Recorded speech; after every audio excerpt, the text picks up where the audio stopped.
Hey, it's been a long time since I've done a live video, and I was just cooking supper and thinking how hard it was for me when I first started using garlic in an actual clove instead of garlic powder to get the little peels off. And the first time I ever saw a friend do it, the garlic was really fresh, and the peels are tighter when they're fresh.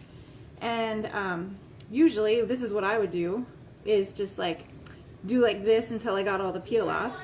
But what I learned from my friend was he put a clove on the cutting board and took a big wide knife like this and went whack, and it smashed the clove enough that the peel just fell off. And I was like, oh my gosh, where have you been all my life? Because, well, at least at that time it was like the last few months.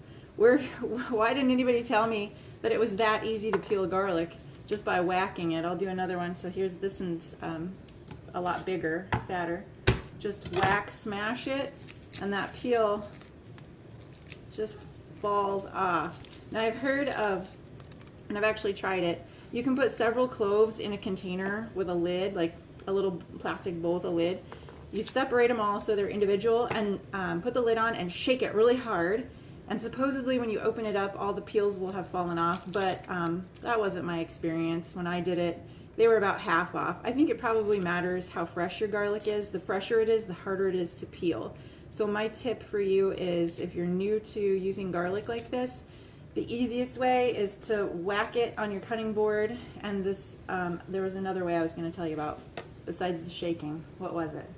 Oh, if you just twist it. Just kind of give it a twist like that. That'll help sometimes, and you won't even need to whack it.